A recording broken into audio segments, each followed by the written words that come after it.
नमस्कार दोस्तों, एक बार फिर से आपका स्वागत है थॉटफुल जर्नी में। दोस्तों, हर एक व्यक्ति का जीवन दुख, परेशानी और संघर्ष से घिरा हुआ है। क्या इसका समाधान है? हर एक व्यक्ति के जीवन में ऐसा क्यों है? ऐसा इसलिए है क्योंकि हम कहीं न कहीं अपने मन के मैल को, मन के कीचड़ को साफ नहीं रख पाते हैं। यूँ कहे तो उसका सही समाधान नहीं निकाल पाते हैं। खैर, चलिए मैं आपको एक कहानी सुनाता हूँ, शायद आपको इस कहानी से इस सवाल का हल मिल जाए। महात्मा गौतम बुद्ध के समय की बात है। एक गांव में एक किसान अपनी पत्नी और 2 बच्चों के साथ रहता था। वह किसान बहुत ही ज़्यादा परेशान रहता था। अपने 2 बच्चों और पत्नियों की ज़रूरतों को पूरा नहीं कर पाता था। शायद यही उसकी परेशानी की सबसे बड़ी वजह भी थी। समय बीतता गया, उसकी परेशानियाँ परिवार की ज़रूरतों के साथ ही बढ़ती जा रही थी। वह दिमाग से और मन से बहुत अशांत रहने लगा था। कहीं न कहीं वह बहुत ज़्यादा दुखी हो गया था अपने परिवार की ज़रूरतों को पूरा नहीं कर पाने की वजह से। एक दिन उसने यह फैसला लिया कि वह अपने घर को, अपने परिवार को, अपने बच्चों को छोड़कर कहीं दूर चला जाएगा। अंततः वह मनहूस दिन और काली रात आ गई जिस दिन वह अपने परिवार को, अपने बच्चों को, अपनी पत्नी को छोड़कर घर से कहीं दूर चला गया। वह किसान चलता ही गया, चलता ही गया। रात से सुबह हो गई, सुबह से फिर दोपहर, दोपहर से शाम, शाम से फिर रात, फिर सुबह हो गई। उस किसान की मन की पीड़ा इतनी ज़्यादा थी कि उसके पैरों के छाले और पैरों से बह रहे खून के आगे फीके पड़ गए थे। ना भूख की चिंता, ना प्यास की चाह, बस चलता ही गया, चलता ही गया। आखिरकार जंगल में चलते चलते उसका शरीर इतना ज़्यादा थक गया कि वह एक नदी के किनारे जाकर वहीं गिर पड़ा। कुछ घंटों बाद उस किसान को होश आया। वह बेचारा इतना ज़्यादा प्यासा था कि वह तुरंत नदी के पास गया। जैसे ही वह पानी पीने के लिए हाथ पानी में डाला, उसे सामने नदी के उस पार कुछ लोगों का झुंड दिखाई दिया। उसने ध्यान से देखा तो उस एक वृक्ष के नीचे महात्मा गौतम बुद्ध बैठे हुए नजर आए। वह तुरंत दौड़ के उनके पास गया और उनके पैर पर गिरकर बोला कि हे महात्मा, मुझे अपनी शरण में ले लीजिए, मुझे अपना शिष्य बना लीजिए। महात्मा गौतम बुद्ध के शरण में आया हुआ कोई भी व्यक्ति खाली हाथ वापस नहीं जाता। यह किसान तो केवल उनका शिष्य बनना चाहता था। महात्मा गौतम बुद्ध जी ने उसकी दशा को देखते हुए उसे अपना शिष्य बना लिया। महात्मा गौतम बुद्ध और उनके शिष्य वहाँ पर केवल विश्राम कर रहे थे। उनका विश्राम भी पूरा हो चुका था। वह किसान भी अब महात्मा गौतम बुद्ध का शिष्य बन चुका था। अब समय हो चला था कि आगे की यात्रा को पूरा किया जाए। गौतम बुद्ध और उनके शिष्य आगे बढ़ते चले गए। कुछ दूर निकल जाने के बाद गौतम बुद्ध जी को बहुत ज़ोर की प्यास लगी। उन्होंने अपने इस नए शिष्य अर्थात किसान से बोला कि प्रिय शिष्य, जाओ, पास में एक सरोवर है, वहाँ से मेरे लिए पानी लेकर आओ। किसान बोला, जो आज्ञा महात्मन। किसान सरोवर की तरफ चल दिया।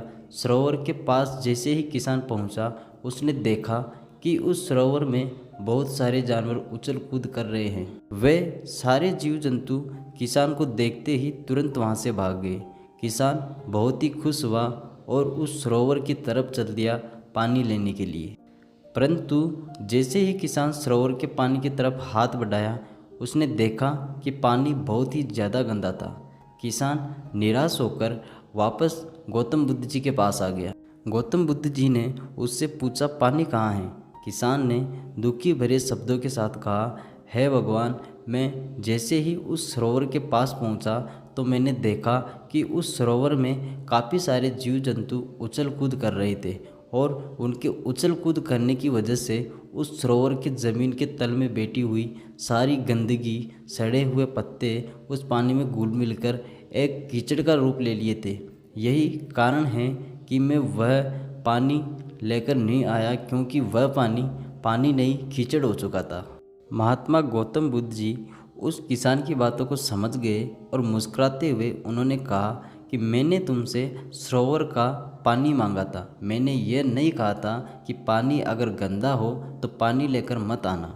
उन्होंने अपने दूसरे शिष्य से अनुग्रह किया कि जाओ और सरोवर से पानी लेकर आओ। उनका दूसरा शिष्य निकल पड़ा पानी को लाने के लिए और कुछ देर पश्चात वह पानी लेकर वापस आ गया। आश्चर्य की बात तो यह थी कि दूसरे शिष्य द्वारा लाया हुआ पानी बिल्कुल साफ था और उससे भी बड़ी असमंजस की बात यह थी कि सारे के सारे शिष्य बड़े ही आश्चर्यचकित हो गए कि यह करिश्मा कैसे हो सकता है, क्योंकि पहले शिष्य ने तो यह बताया था कि पानी कीचड़ हो गया था। महात्मा गौतम बुद्ध जी ने सारे शिष्यों को यह बताया कि जब सारे जीव जंतु उस पानी में उछल कूद कर रहे थे, तब उस दौरान उस सरोवर के पानी के तल में बैठी हुई सारी गंदगी, सड़े गले हुए पत्ते सब घुल मिलकर कीचड़ रूपी पानी का रूप ले लिए थे।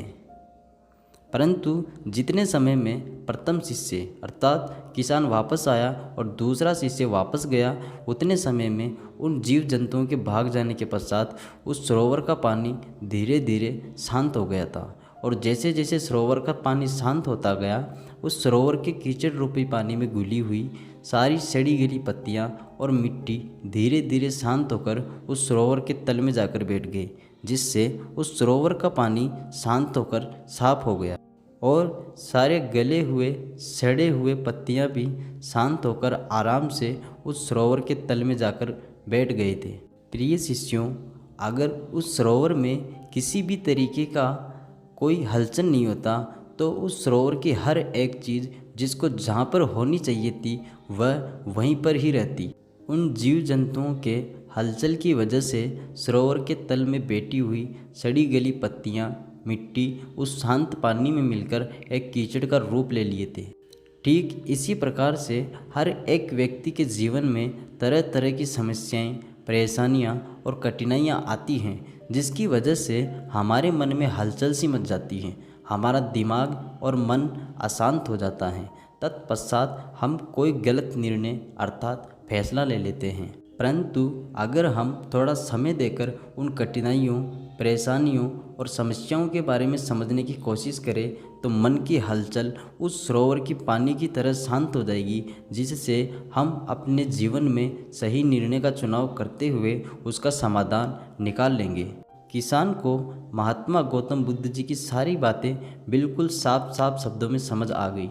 उसे यह भी समझ में आ गया कि उसके परिवार में आई हुई सारी परेशानियां, दिक्कतें और जिम्मेदारियां भी इस सरोवर के सड़ी गली हुई पत्तियों और मिट्टी रूपी कीचड़ की तरह ही हैं। बस ज़रूरत है थोड़ा समय निकालकर मन को शांत करते हुए उन परेशानियों, दिक्कतों के बारे में समझने और उसका समाधान निकालने की। दोस्तों, समय के साथ साथ हर एक इंसान की ज़रूरतें बढ़ती ही जाती हैं। हो सकता है कि किसी की ज़रूरत कम हो सकता है किसी की ज़रूरत ज़्यादा हो, लेकिन हमें उन ज़रूरतों को पूरा करने के लिए मेहनत तो करना ही पड़ता है। हाँ, ये ज़रूर है कि मेहनत करते वक्त हमें बहुत सारी कठिनाइयों और समस्याओं का सामना करना पड़ता है। इसी वजह से बहुत बार हमारा मन अशांत हो जाता है, निराश हो जाता है, दिल दिमाग में एक अजीब सी हलचल होने लगती है, जिसकी वजह से हम गलत फैसला ले लेते हैं।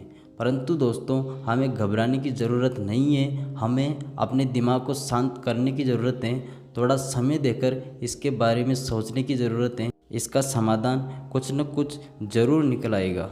दिमाग को शांत रखें, कोशिश करते रहें, मेहनत करते रहें, समय लगेगा लेकिन सफलता ज़रूर मिलेगी, क्योंकि सब्र का फल मीठा होता है।